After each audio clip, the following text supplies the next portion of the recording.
one of the big imprinting in me. And four donuts style it has. That's why for my son, for behavior, I want to put on for my product for four donut styles. But anyway, for some Skyline Camry is my first car, and I love a Skyline GTR, second generation of the 32, because I bought about for this car. Right. And still I'm keeping about this car. So it's your first car, and the R32 is kind of your favorite. Yeah. Kind of your favorite. Yeah. Okay. Because big energy I can grab from a 32 Skyline GTR. So the Nissan GTR is celebrating a birthday. We've got a 50-year anniversary. What does the legacy of this mean to you? It's a big question. It's a lot. It's 50 years of answers right now. Yeah, but we could keep about for some, how can I say, for one thing, you made history. That's the important. yeah, history is a history, but always we are like pursuing about for ultimate driving pleasure.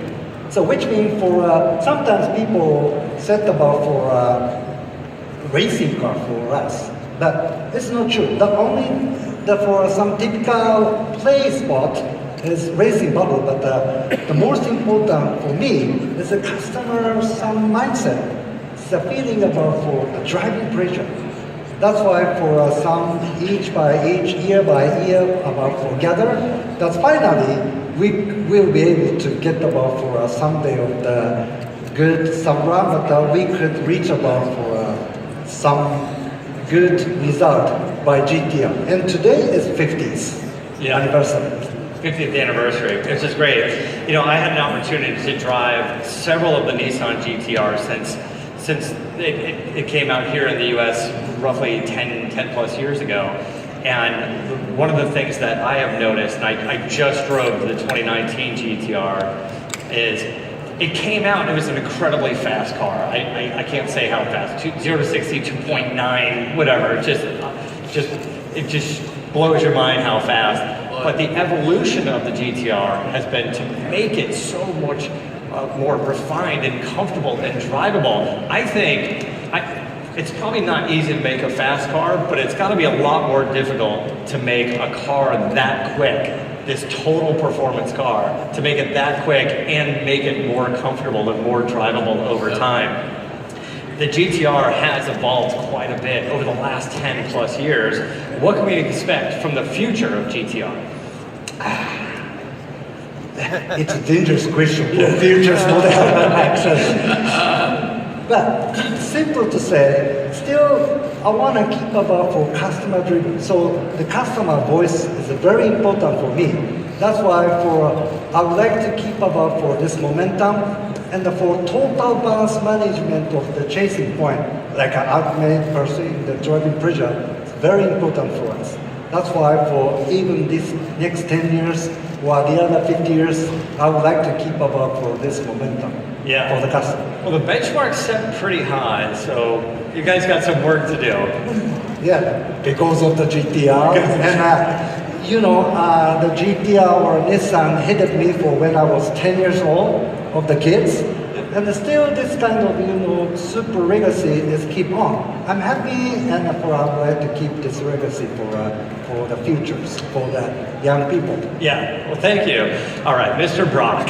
Yeah. Legendary Pete Brock, my friend. You ran BRE, you ran Brock Racing Enterprises. Right. This is the West Coast racing team for Datsuns and Nissans back in the 60s and 70s. We won't get into specific dates. Yeah. How did you first become associated with Datsun? Well, it was an exciting time because at that time, remember, 50 years ago, everybody was focused on the cars from Europe, the Porsches and the Triumph.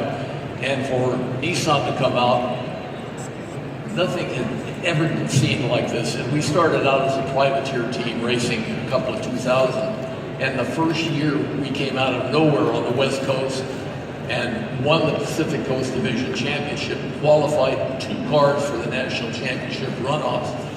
Never expected by anybody at all. And from that point on, we were invited by Mr. Kagayama, who was then the president of Nissan, invited me up to his office and surprised me. He showed me the pictures of the 240Z, which absolutely blew me away, and asked us to run the team for the next 2 years. It was the greatest compliment as a team owner and manager and a racer that a guy could ever have. It was fabulous.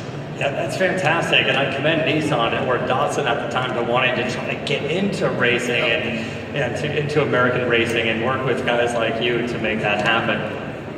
Do you have a favorite racing car from your BRE racing days? Well, it has to be the 240Z because that's the car that really launched us. I mean, the 2000 put us on the first step, but when Mr. Katayama gave us that opportunity, and that car had already developed in Japan by Mr. Tamura, you know, he was giving us a present that already had his development in it and enabled us to go off and win 2 national championships in a row right out of the box, which was never expected.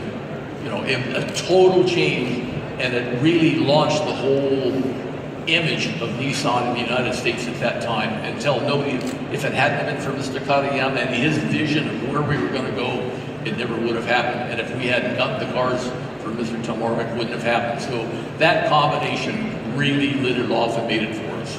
By the way, sometimes people misleading about for I'm only GTR guy, but I had a 240ZG, which is a G-nose with a genuine fender. The G-nose is sharp looking. I like the look of that car. Yeah, we had one of those back in the collection. Oh, speaking of the collection, this isn't even in the notes. I'm just going to tell you guys right now. Pete Brock comes down to our car collection. We've got a bunch of the BRE cars and the Datsun race cars over there, the Paul Newman racing cars over there. And every time he comes by, we get another little tidbit about the cars we didn't know about. He came by and showed us the first BRE Datsun Roadster, the 2000 Roadster. And it has this great front air dam on the front. And the front air dam, like a splitter, was not legal in racing at the time. So he designed brake ducts. And the brake ducts were essentially a splitter that you guys designed in. And I know the next season, everybody had it. Well, that's the thing. I mean, it's the background as a car designer to be able to put all the graphics that made the car, especially putting the red, white, and blue on the car that integrated that car in the American psyche and understanding that you can take a top product. Before that, people didn't really understand what capability Japanese cars had. And when Tamura-san had that car guy feeling of making a super quality product, and Mr. Katayama's vision of building a super slick car that had everything that the American market needed, and then we could make that into a race car, was really the success of the whole thing. You know, the evolution of technology and performance has been a big part of GTR and the Z brands. Yeah. What do you think of the comparison of the modern day GTR with the historic Datsuns that you raced in the 60s and 70s? I mean, it's night and day. I mean, the performance, the improvement especially that has gone on, everything that goes on in Japan, it's being developed, you know, years ahead.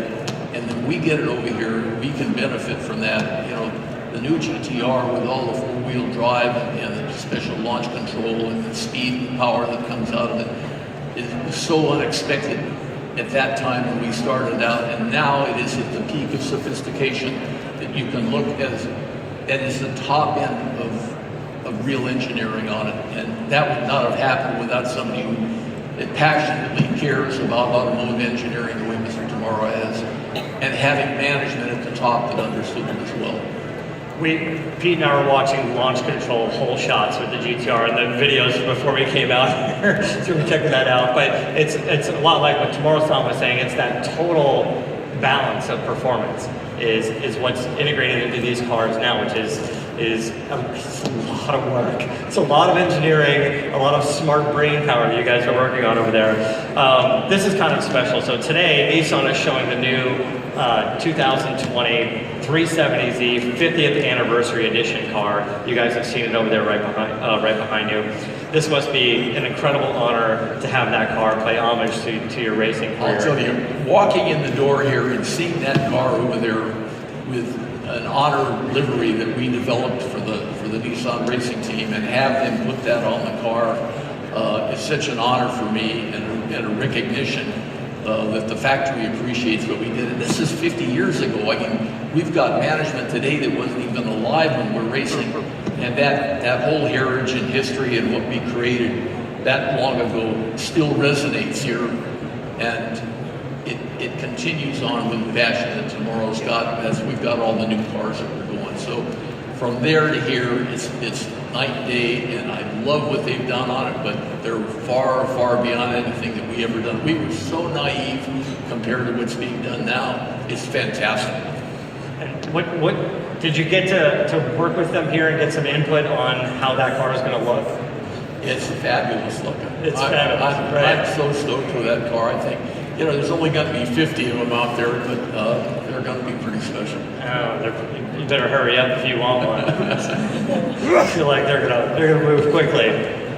Tomorrow-san, how it must be important for cars like that to bring back that legacy, to share what guys like Pete Brock have done, taking some of the racing career and putting into modern day cars, even just as a special editions package like that. Yeah, It's nice.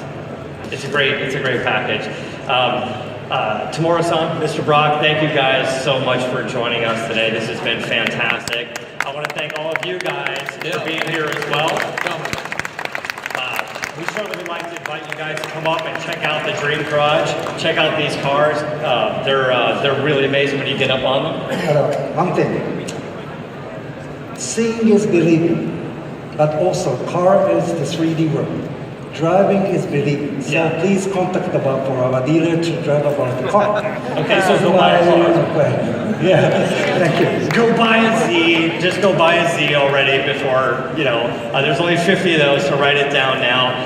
When we wrap up here, guys, I'm going to remind you that Mr. Pete Brock is going to be signing autographs, I think, behind you, where you guys are, right over there. And he's got a special limited edition poster that is just here, so if you guys go over there and get a signature from that, we'd love for you to do that. Thank you guys so much. Thanks again. Thank you. This is Pam from NortheastWheelsEvents.com at the 2019 New York International Auto Show. For more cool events like this, make sure you check NortheastWheelsEvents.com, SoutheastWheelsEvents.com, UKWheelsEvents.com. I'll see you at the shows. Ladies and gentlemen, thank you for attending our event.